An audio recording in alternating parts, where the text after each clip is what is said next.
Ray in Maryland. Go ahead, Ray. Hey, thanks, Eddie. Hey, CT, how are you doing, brother? I'm all right. Good deal. Great idea, man. All right, here's my Heaven's House band, and I actually gave my band a title, a name, and my band is called Bible Black. So, Eddie, you probably know who my lead singer is going to be. Dio. My lead singer is going to be Ronnie James Dio. On lead guitar, I have Randy Rhodes. On rhythm guitar, which was my toughest pick, I couldn't fit it, so I just wanted a solid rhythm player, straightforward, so I did go with Malcolm Young.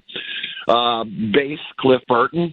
He'll, jazz it up a little bit. And then I really wanted to put Neil Peart on my list, but for the band I'm putting together, because I actually want my band to work kind of cohesively, he was probably a little too technical for this band, so I went with a thunderous, pocket kind of guy, so I went with John Bonham for my drummer.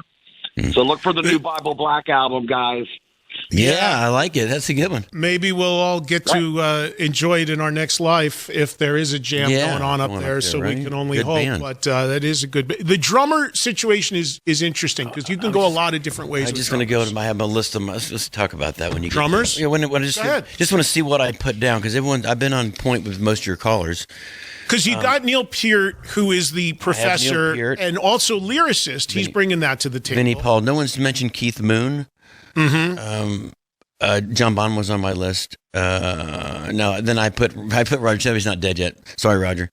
Who'd you put? Roger Taylor? Yeah. Then I put a thing by. He's not dead yet. That's how the show starts. Wait, he's not dead yet. That's the Waiting in the Wings show. It's Waiting in the Wings show. Fucking awful. And then I went back to old. I was just thinking of drummers. I wasn't thinking of rock and roll necessarily. But like Buddy Rich was. Everyone probably studied off Buddy Rich. Of course. When they were. So that was and Taylor Hawkins I thought was more recent guy that I thought was pretty amazing, really amazing. Great call there. You had Neil Peart and I had Bonham. So there's my two. The thing with the drummers is they're also stylistically different. Yeah. So it kind of depends upon what kind of band you're looking to do. How about this? When you think of the Stones, people always talk about this. When you look at the Stones at a big, not only just rock and roll band, but stadium rock and roll band, you still had Charlie Watts back there with a four-piece set. Right? Not Neil Peart with 75 drums and stuff, right? And he's just like, set the hi-hat. But it worked. And it was like, it worked with every kind of jazz, rock, the heaviest in a stadium. So it's amazing, right? That one little four set with the little cymbals and his little hi-hat was the best, rock and roll. And there's an art to that. I mean, just like in AC/DC, he's not dead, but Phil Rudd, who's not touring with the band, he's the hard rock equivalent of Charlie Watts in that, he keeps it simple but there is a swing, there is a feel to that and Charlie Watts was the master of that. I mean, as great as Steve Jordan is, there will be people that'll tell you that, it's even Steve is like, no, you can't recreate that. It's just, now here's something just to throw in for drummers. How about a Def Leppard? I mean, doing that with one arm. Yeah. You've seen him even since then, right? Oh, he's unbelievable. Times. Rick Allen. So Rick Allen, you just watched it and you think this is unbelievable. And then now you think of all things that happens. He's out. He's a drummer in a rock band. He loses his arm.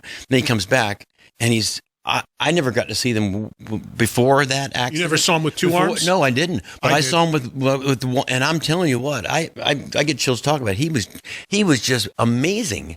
And his feet are going, and it blew me away. You know what always blows me away about that situation, and I've said this to the band many times, I give them the ultimate credit, because as you just alluded to, imagine you hear a story, horrible story, where your drummer is in an accident and loses an arm. Literally. And the first thing that you're probably doing is like, okay, let's start auditioning people, right?